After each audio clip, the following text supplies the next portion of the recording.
नमस्कार, बहुत स्वागत आप सभी का। आप देख रहे हैं एबीपी गंगा और आपके साथ मैं हूं पूजा सचदेवा। बुलेटिन की शुरुआत सबसे पहले बड़ी जानकारी के साथ। बिजनौर से बड़ी खबर यह है कि जीएसटी टीम की छापेमारी पर हंगामा हुआ है। छापेमारी के खिलाफ धरने पर बैठी हैं विधायक। भाजपा विधायक सुची चौधरी ने विरोध किया। जीएसटी टीम के खिलाफ डाक खाने चौराहे पर प्रदर्शन किया गया। टीम पर छोटे दुकानदारों को परेशान करने का आरोप लगा है। सदर विधायिका सुची चौधरी सड़क पर जीएसटी के खिलाफ धरने पर बैठी हुई हैं। बिजनौर डाक खाने चौराहे पर प्रदर्शन चल रहा है। तस्वीरें आपके सामने हैं। टीम पर आरोप लगाया है कि छोटे दुकानदारों को परेशान किया जा रहा है। ये तस्वीरें बिजनौर से, जहां जीएसटी की टीम ने छापेमारी की और वहीं पर देखिए हंगामे की तस्वीरें, प्रदर्शन की तस्वीरें सामने आई हैं और कई लोगों का समर्थन भी विधायक को मिल रहा है। भाजपा विधायक हैं सुची चौधरी, जिन्होंने ये विरोध किया है और छोटे दुकानदारों को परेशान करने का आरोप है। डाक खाने चौराहे पर जीएसटी की टीम के खिलाफ ये प्रदर्शन हो रहा है और परेशान किया जा रहा है छोटे दुकानदारों को। ये आरोप लगाते हुए सुची चौधरी इस वक्त धरने पर बैठी हुई हैं और उनके साथ उनके समर्थक भी इस धरने में मौजूद हैं। जीएसटी टीम की छापेमारी पर यह प्रदर्शन हो रहा है, विरोध किया जा रहा है। बिजनौर की तस्वीरें। ज्यादा जानकारी के साथ फोन लाइन पर सरफराज इस वक्त हमारे साथ जुड़ गए। सरफराज, जीएसटी की टीम ने छापेमारी की थी, लेकिन छापेमारी के बाद आरोप लग रहे हैं कि छोटे दुकानदारों को परेशान किया जा रहा है। जमीनी हकीकत क्या है?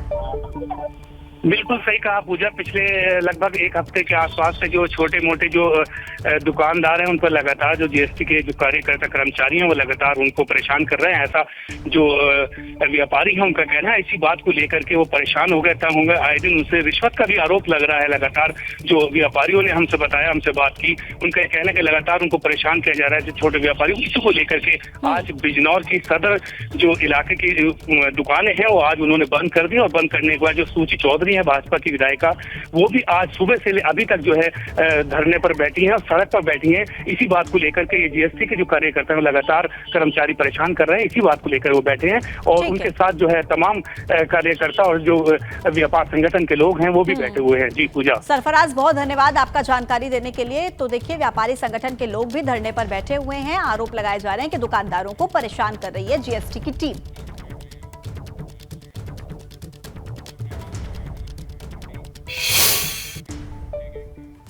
ग्रेटर नोएडा से एक और बड़ी खबर, जहां टोल प्लाजा पर दबंगों ने हंगामा कर दिया। NH 91 की घटना है, जहां पर टोल कर्मियों के साथ दबंगों ने मारपीट की है।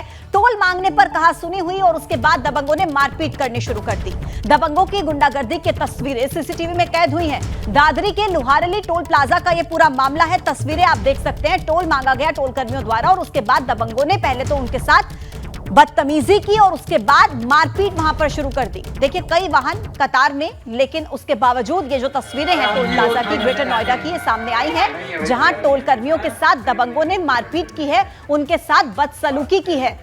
ये पूरी घटना सीसीटीवी में कैद हुई है। देखिए आप इन तस्वीरों में कुछ दबंगे किस तरीके से टोल कर्मियों पर हाथ उठाते हुए मारपीट करते हुए नजर आ रहे हैं और कई गाड़ियां, कई वाहन लाइन में कतारों में लगे हुए हैं, इंतजार कर रहे हैं। लेकिन बावजूद इसके टोल प्लाजा पर जिस तरीके से ये मारपीट होती है, इसकी तस्वीरें वहां पर जो सीसीटीवी लगा हुआ था उसमें कैद हो जाती है। ग्रेटर नोएडा की तस्वीरें आप देख रहे हैं, जहां पर दबंगई दिखाते हुए कुछ लोगों ने, कुछ मंचलों ने टोल कर्मियों पर हाथ उठाया, हाथापाई की, उनके साथ बदसलूकी की। NH 91 की यह घटना है और ये पूरी घटना सीसीटीवी में कैद हुई है। टोल मांगा गया था टोल कर्मियों द्वारा और उसी के बाद दबंगों ने उनके साथ मारपीट करना शुरू कर दिया। NH 91 पर टोल कर्मियों ने बदसलूकी की, बदतमीजी की, मारपीट की गई। टोल प्लाजा पर दबंगों का यह हंगामा देखने को मिला है, जहां पर आप खुद इन सीसीटीवी फुटेज में देखिए कुछ दबंग लोग जो वहां पर टोल कर्मियों के साथ बदतमीजी करते हुए, मारपीट करते हुए नजर आ रहे हैं। कई सवाल हैं। देखिए, टोल कर्मियों के द्वारा केवल टोल मांगे जाने पर, इतनी सी बात पर यह विवाद हुआ और दबंगों के हौसले कितने बुलंद हैं, ये आप इस सीसीटीवी फुटेज के जरिए देख सकते हैं। ग्रेटर नोएडा की घटना है। बढ़ते हैं आगे, जहां खतौली उपचुनाव में भाजपा प्रत्याशी राजकुमारी सैनी को मिली हार पर उनके पति और पूर्व विधायक विक्रम सैनी व्यक्तिगत हार मान रहे हैं। उनका कहना है कि पार्टी हार के कारणों की समीक्षा करेगी। ये भी कहा कि SC वोट हमें नहीं मिला, यदि बसपा का कैंडिडेट होता तो हम चुनाव ना हारते। बोले इंदिरा गांधी भी हार गई थी, इसलिए चुनाव में जीत हार लगी रहती। विक्रम जी, आपसे जानना चाहूंगा कि क्या रहा चुनाव में? ऐसा सब चीजें तो ठीक ठाक चल रही थी, लेकिन अचानक से ये क्या रहा? एक तो हमारा वोट प्रतिशत कम रहा, जो हमारे वोटर है उनका वोट प्रतिशत कम होना कारण रहा। सबसे बड़ा कारण तो ये है, जो बसपा का वोट बैंक है, अगर बसपा का प्रत्याशी होता तो उधर चला जाता, वो चला गया गठबंधन पर। तो ये कारण रहे, अब हार गए, इसका चिंतन पार्टी करेगी। पार्टी इसमें जो बड़े नेता है वे सोचेंगे भाई हार का कारण क्या रहा, आगे क्या करना चाहिए। आम चुनाव में हम तो जीते भी हैं और अच्छी वोट से चुनाव जीतते, लाखों वोट हमें मिली। तो ये तो जीत हार लगी रहती है, अच्छे अच्छे नेता हार गए। मैं तो एक छोटा सा कार्यकर्ता हूँ, मेरी पत्नी भी एक छोटी सी कार्यकर्ता है, गांव की प्रधान रही, सक्रिय कार्यकर्ता है, मंडल उपाध्यक्ष रही है। ये बात अभी आपने कही कि भी जो वोटिंग कम हुई, वोटर नहीं निकला, तो क्या वजह आप उसके पीछे मानते हैं? उपचुनाव में वोट प्रतिशत कम होता है, रामपुर में तो बहुत कम हुआ, यहाँ तो फिर भी 56% हो गया। अच्छा, एक चीज़ बताइए, मैं तमाम गाँवों में गया हूँ, अभी नंगली होकर आया हूँ। उन लोगों का एक चीज़ कहना था कि भाई हमें किसी से कोई इतनी नाराज़गी नहीं थी, लेकिन जो विक्रम सैनी रहे हैं उनकी बोलचाल को, उनकी भाषा शैली को एकदम सीधा कह देते हैं मैं देख लूँगा। तो भाई वो देखने वाले कौन है, कैसे देख लेंगे? ऐसा है, जो विरोधी है वो कुछ भी कह सकता है, जो विरोधी है वो कुछ भी कह सकता है, आरोप लगा सकता है। और हारने वाले पर तो दुनिया भर के आरोप लगते हैं। अगर हम चुनाव जीत जाते तो हम बहुत अच्छे थे, 2 बार चुनाव जीते बहुत अच्छे रहे, चुनाव हार गए तो हमारे अंदर बुराई निकलने लगी। वीडियो जर्नलिस्ट सत्येंद्र सिंह के साथ सनुज शर्मा, एबीपी गंगा, खतौली। खतौली विधानसभा के उपचुनाव में आरएलडी गठबंधन के प्रत्याशी मदन भैया की जीत ने पश्चिम में बड़े बदलाव के संकेत दिए हैं। इलाके के लोगों में पूर्व बीजेपी विधायक विक्रम सैनी को लेकर नाराजगी भी है। गठबंधन की जीत से उत्साहित समर्थकों को मदन भैया को से बड़ी उम्मीदें हैं। क्या कहना है रायपुर नंगली गांव के लोगों का, उनसे बात की है हमारे संवाददाता सनुज ने, सुनी।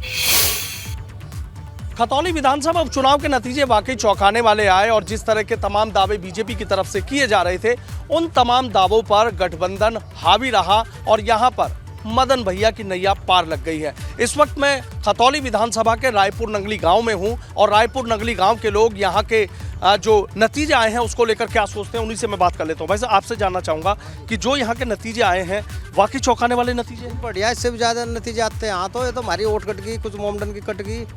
मदन भैया को तो लाना था, ये तो बहुत गाली दिया हमें भी विक्रम सैनी और संजीव बालियान ने पूरे जोर करे। मैनपुरी की जीत पर लखनऊ के सपा कार्यालय और अन्य जगहों पर होर्डिंग्स और पोस्टर लग रहे हैं। मैनपुरी में जीत के लिए डिंपल यादव को बधाई दे रहे हैं तो होर्डिंग में शिवपाल यादव की बड़ी बड़ी तस्वीरें नजर आ रही हैं। आपको यह भी बता दें कि कल ही प्रसपा का सपा में विलय कर दिया गया था। अब इसके बाद शिवपाल यादव भी सपा के ही नेता हो गए हैं। ये होर्डिंग की तस्वीरें, जहां पर बड़े बड़े पोस्टर्स, बड़ी बड़ी होर्डिंग्स लगाई जा रही हैं और उसमें शिवपाल यादव की जो तस्वीरें हैं वो आप देख सकते हैं। मैनपुरी में डिंपल यादव की शानदार जीत के बाद में लखनऊ स्थित समाजवादी पार्टी कार्यालय के बाहर बड़े बड़े होर्डिंग लगा दिए गए हैं जिन पर डिंपल यादव को बधाई दी गई है। आप देख सकते हैं इस समय सपा कार्यालय के बाहर का जो नज़ारा है, इस पूरी सड़क पर आपकी नज़र जहां भी जाएगी ऐसे ही होर्डिंग लगे हैं जिन पर डिंपल यादव को मैनपुरी के लोकसभा उपचुनाव में जीतने पर बधाई दी गई है। और इन होर्डिंग्स पर एक खास चीज़, और जिस तरह से मैनपुरी के नतीजे आने के बाद शिवपाल यादव समाजवादी पार्टी में शामिल हो गए, अपनी पार्टी प्रसपा का सपा में विलय कर दिया, उसके बाद यहाँ पर अब जितने भी होर्डिंग लग रहे हैं उन पर शिवपाल यादव की तस्वीर भी देखने को मिल रही है। और ख़ास बात ये कि जहाँ भी ये तस्वीर है वो मुलायम सिंह यादव यानी जो नेताजी, उनकी तस्वीर के बगल में दिखाई गई है। आप जितने भी होर्डिंग हैं उन्हें देख सकते हैं कि ये एक होर्डिंग हमारे सामने लगा हुआ है जहाँ पर एक तरफ अखिलेश यादव है, बीच में मुलायम सिंह यादव, उसके बगल में शिवपाल यादव की तस्वीर। इसी तरह से आप यहाँ के होर्डिंग देखिए कि लगा हुआ है जहाँ पर मुलायम सिंह यादव, शिवपाल यादव की तस्वीर साथ में दिखाई गई है। जितने भी होर्डिंग है यानी जो पार्टी के कार्यकर्ता हैं उनमें भी अभी से लेकर उत्साह है और जिस तरह से वो मुलायम सिंह यादव को या अखिलेश यादव को पार्टी का नेता मानते हुए होर्डिंग और बैनर पर उनकी तस्वीर होती थी, अब उसी तरह से शिवपाल यादव को भी पार्टी का नेता मानते हुए उनकी बड़ी बड़ी तस्वीरें इन होर्डिंग्स पर लगवाई गई हैं। कैमरा सहयोगी प्रमोद के साथ शैलेश अरोरा, एबीपी गंगा, लखनऊ। देखिए, समाजवादी पार्टी ने ये पूरा चुनाव मुलायम सिंह यादव के नाम पर लड़ा और एक एक वोट को उनकी श्रद्धांजलि के तौर पर बताया। अब जब मैनपुरी में जीत मिली तो पूरा समाजवादी कुनबा एक हो गया है। जीत के बाद यूपी ब्यूरो चीफ विदेश पांडे ने अखिलेश यादव से खास बात की है। अखिलेश जी, कैसा आप महसूस कर रहे हैं और इस जीत को किस रूप में देख रहे हैं? ये जीत मैनपुरी की जनता ने और मैनपुरी लोकसभा की जनता ने नेताजी को सच्ची श्रद्धांजलि दी है। एक एक वोट जो पड़ा है वो नेताजी को याद करके डाला है लोगों ने। नेताजी ने जो काम किया है या नेताजी ने क्षेत्र बनाया था, परिणाम से दिखाई दे रहा है कि कितना लोगों से नेताजी जुड़े रहे। और इस जीत को आप लगता है कि भाजपा ने बहुत घेरने की कोशिश की लेकिन घेर नहीं पाई? भारतीय जनता पार्टी के नेताओं की शुरुआती दौर से नकारात्मक राजनीति रही। अगर हम उनके स्टेटमेंट्स देखें, उनके जिस तरीके से व्यवहार था, जो निर्देश दिए जा रहे थे प्रशासन के माध्यम से, वो लगातार नकारात्मक था। मैं समझता हूँ मैनपुरी की लोकसभा की जनता ने नकारात्मक राजनीति को पराजित किया है। और कानपुर देहात से बड़ी खबर इस वक्त की, कांग्रेस ने भारत जोड़ो यात्रा निकाली है। यूपी कांग्रेस के अध्यक्ष बृजलाल खाबड़ी ने यात्रा निकाली है। एबीपी गंगा से बातचीत में बृजलाल खाबड़ी ने बड़ा दावा भी किया कि 2024 में देश के प्रधानमंत्री राहुल गांधी बनेंगे। ये बड़ा दावा खाबड़ी की तरफ से किया गया।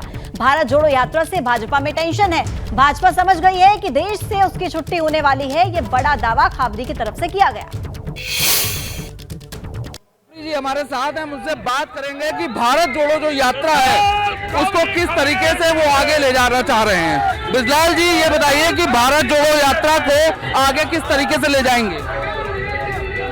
जैसे चल रही है वैसे ही चलेगी। चलते जाओ, खड़े नहीं। जैसे यात्रा चल रही है पूरे प्रदेश में चलेगी। इस यात्रा का उद्देश्य है देश में फैली नफरत को प्यार में बदल करके भारत को जोड़ने का। भारत कई हिस्सों में बट रहा है, बेरोजगारी बढ़ी हुई है, महंगाई बढ़ी हुई है। निकाय चुनाव के लिए और लोकसभा चुनाव के लिए कांग्रेस कितना तैयार है? निकाय चुनाव की पूरी तैयारी है। जैसे ही तारीखें घोषित होंगी हमारे प्रत्याशी नामांकन के लिए रेडी हैं।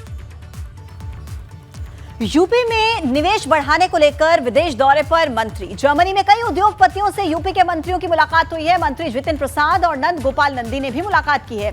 भारतीय मूल के उद्यमियों से यूपी में निवेश पर बात हुई है। देखिए, उत्तर प्रदेश में इन्वेस्टमेंट को बढ़ाना है और इसी को लेकर जो यूपी के मंत्री विदेश के दौरे पर हैं। जर्मनी में कई उद्योगपतियों के साथ यूपी के मंत्रियों की मुलाकात हुई है, जिसमें यूपी में इन्वेस्टमेंट करने को लेकर ये चर्चा हुई है। जितिन प्रसाद और गोपाल नंदी वहां पर पहुंचे थे। भारतीय मूल के जो उद्यमी हैं, जो भारतीय मूल के व्यवसायी हैं, उनसे यूपी में इन्वेस्टमेंट करने को लेकर बात की गई है। रात्रि भोज भी किया गया। देखिए, डिनर भी किया। ये तस्वीरें आपको दिखा रहे हैं हम टीवी स्क्रीन पर, जहां यूपी में निवेश बढ़ाने को लेकर सरकार विदेश दौरे कर रही है। सरकार के जो मंत्री हैं वो विदेश के दौरे पर हैं। और देखिए, संगम नगरी प्रयागराज में मेयर की सीट इस बार पिछड़ा वर्ग के लिए आरक्षित है।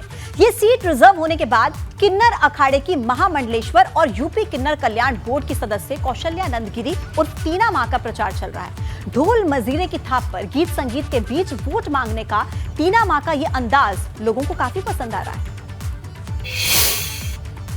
उत्तर प्रदेश में जल्द ही नगर निकाय के चुनाव होने वाले हैं। संगम नगरी प्रयागराज की बात करें तो यहाँ मेयर की सीट ओबीसी वर्ग के लिए रिजर्व कर दी गई है। जो मौजूदा मेयर अभिलाषा गुप्ता नंदी हैं वो चुनाव नहीं लड़ पाएंगे। सियासी पार्टियों की तरफ से अब भी तमाम दावेदार हैं, लेकिन इस बीच प्रयागराज में मेयर की सीट पर किन्नर समाज की तरफ से भी एक नाम सामने आया है। किन्नर कल्याण बोर्ड के सदस्य और साथ ही साथ किन्नर अखाड़े की महामंडलेश्वर कौशल्यानंद गिरी और टीना मां ने भी मेयर पद के लिए आवेदन किया है। हालांकि वो ये चाहती हैं कि उन्हें भारतीय जनता पार्टी चुनाव लड़ाए, उन्हें अपना सिंबल दे, लेकिन अगर बीजेपी उन्हें उम्मीदवार नहीं बनाती है तो वो निर्दलीय चुनाव लड़ने पर भी विचार कर सकती हैं।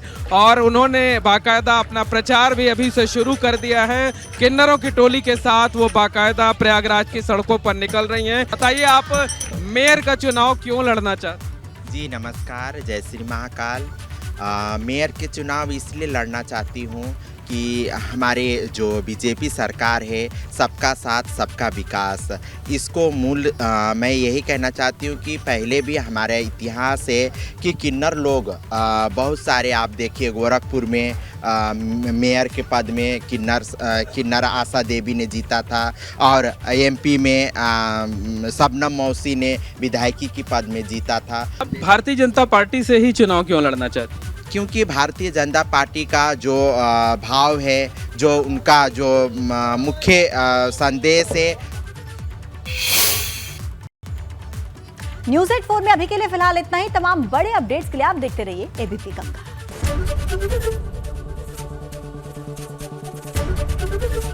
एबीपी गंगा, खबर आपकी, जुबान आपकी।